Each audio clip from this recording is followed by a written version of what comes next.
I want to talk about that 90s show. I've seen a lot of people kind of writing it off as this awful, soulless cash grab, and I feel like that's just not fair, and I kind of want to talk about it. So, everybody knows it's based on that 70s show, which was this hugely popular, and in my opinion, good show that was 8 seasons long. I loved the first seven. Most people aren't going to argue if I say that the last season just wasn't for me. Most people didn't like it.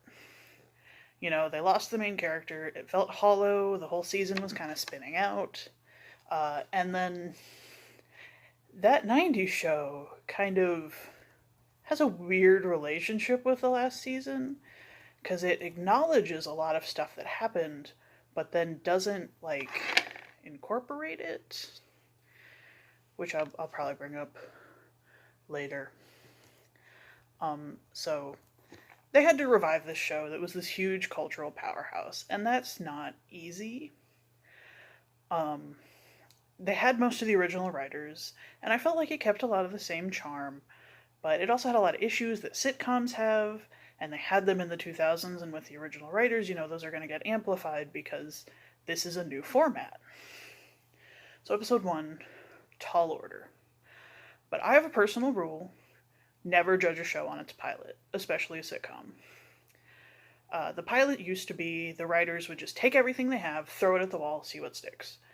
And they would put stuff that they don't actually like in there because the bureaucrats above them, managers, CEOs, what have you, wanted it in the pilot, and the writers didn't, and they kind of had to put it there so that the show would get greenlit.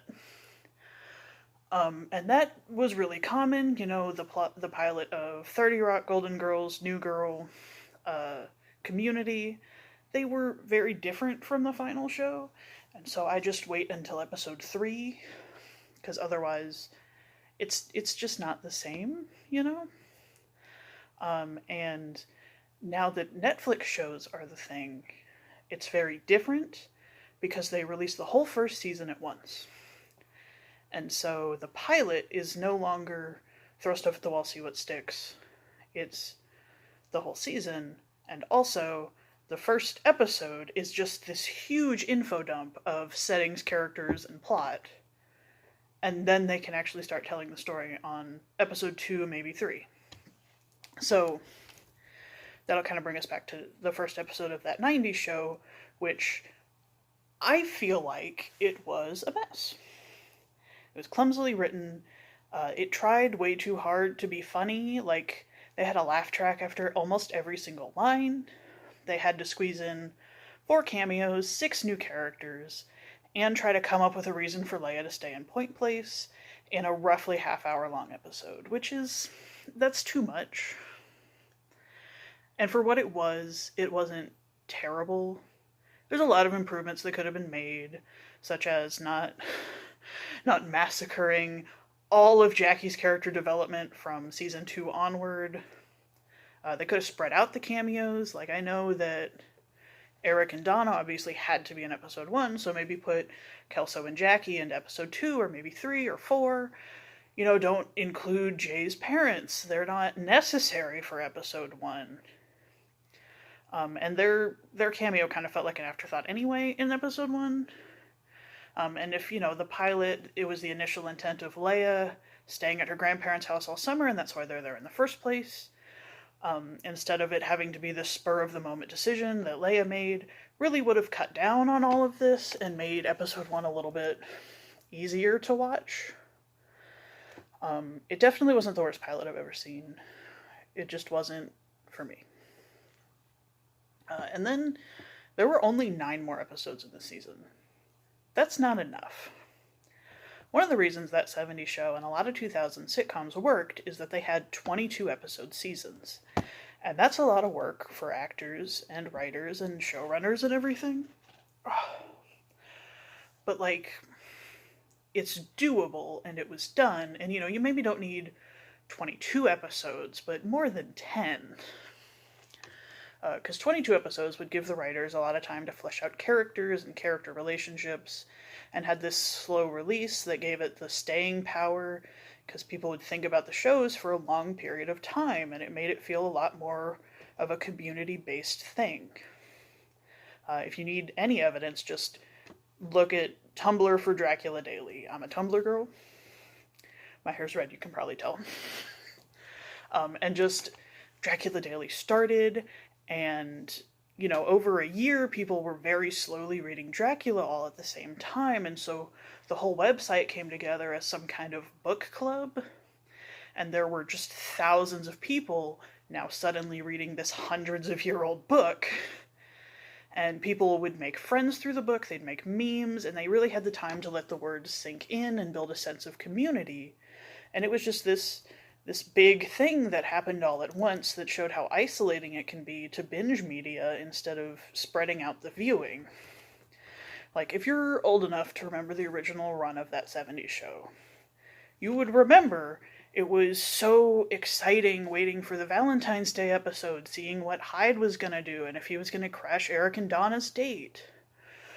Or, what was going to happen, because they left it on a cliffhanger when Jackie saw Kelso and Lori together, and then find out what's going on. It would build tension. It would, naturally create buzz around it, and then Netflix just doesn't do that. I don't think Netflix understands that, and that's really central to a sitcom. I genuinely believe that if that 90s show was made by Hulu, it would have been a better show. Which isn't to say you can't make a good show on Netflix. It's just that with releasing the whole season at once, that really fits better with a cohesive, well-thought-out narrative show, and a sitcom is just a show that you put on and suddenly feel at home, or, it's like a comfort show for most people. So that 90s show, the content, it was kind of just middle of the road. It's not the best thing in the universe. It's not terrible. It's just there. You can't call a sitcom amazing after 10 episodes anyway. I mean, let's look at the most famous sitcom, possibly of all time, is Seinfeld. It didn't start getting popular until season 3. It is now the most watched sitcom in the world, at least the last time I looked, which was earlier today.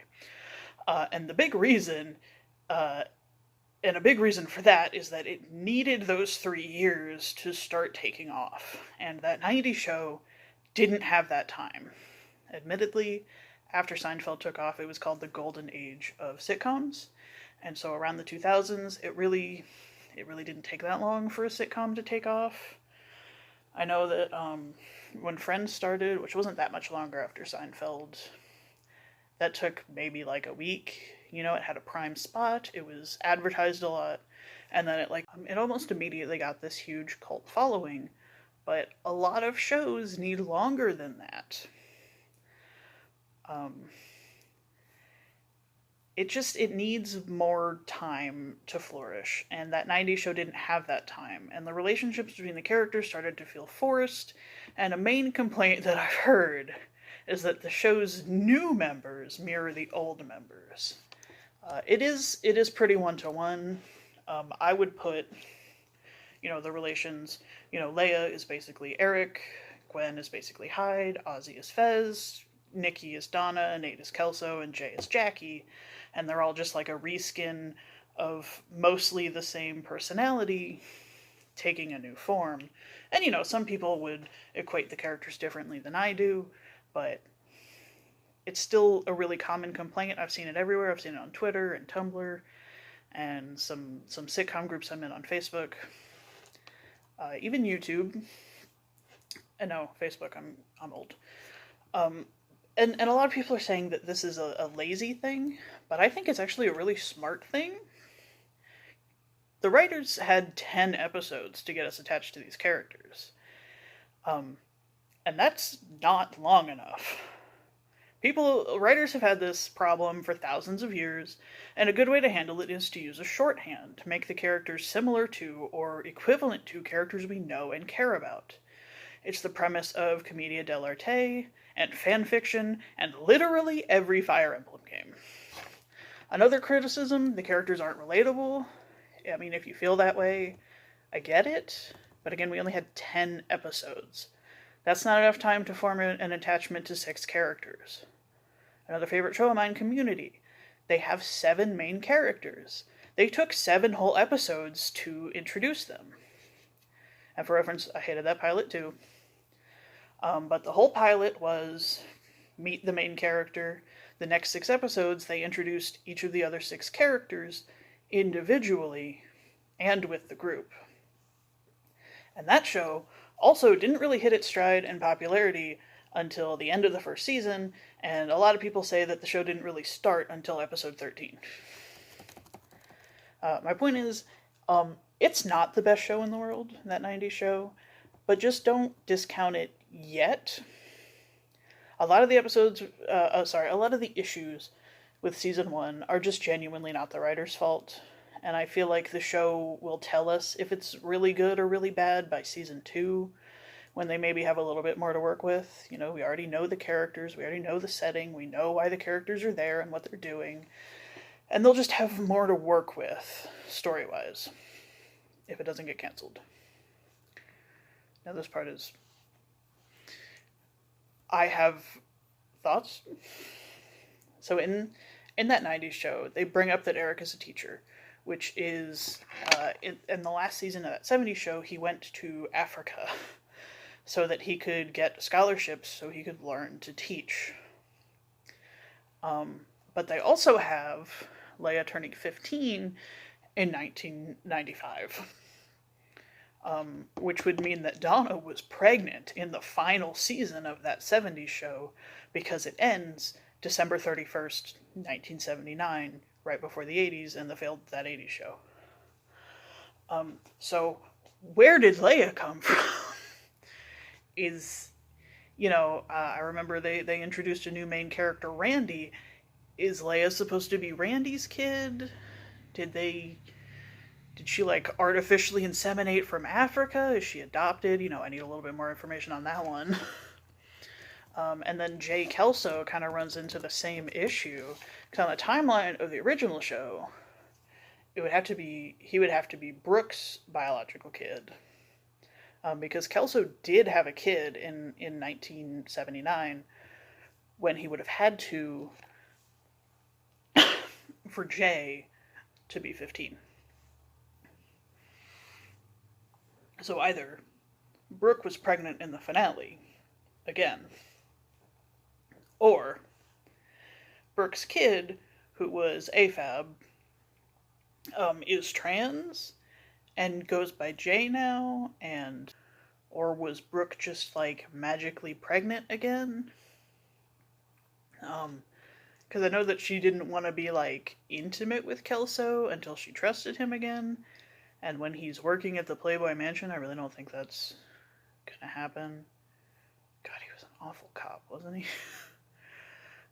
So I want to know more about that, but either way, good on Jackie, wholeheartedly accepting her new stepkid. Possibly trans, maybe not. Either way, I was maybe not there in the 90s, but I showed up in the 2000s, and people did not treat their stepkids well. So, good on her for treating them awesome. Other thoughts? Did they have to destroy Jackie like that? Okay, so season 2 onward, Jackie... So, at the beginning of the show, Jackie just, did not fit in with the group. Everybody was like, why are you here? Why are you here? We get it, you're just Kelso's girlfriend. And then after they broke up, because he was cheating on her, they were like, why are you here? You're not even with Kelso anymore. And then she slowly started to become a better person. And I know that Hyde isn't in this, I get that. But a big part of that was that she was dating Hyde and had to grow as a person for that. And so her showing up back in the show and acting like season 1 Jackie was really frustrating for me, because by the end of the series, Jackie was one of my favorite characters. At the start, terrible. And then she really slowly, slowest burn in the world, maybe not in the world, but became one of my favorite characters. And so the way they just demolished all of that development was really frustrating. How bad do you really want to pretend that Hyde never existed, that you're going to destroy an entire character? Anyway, TV is good.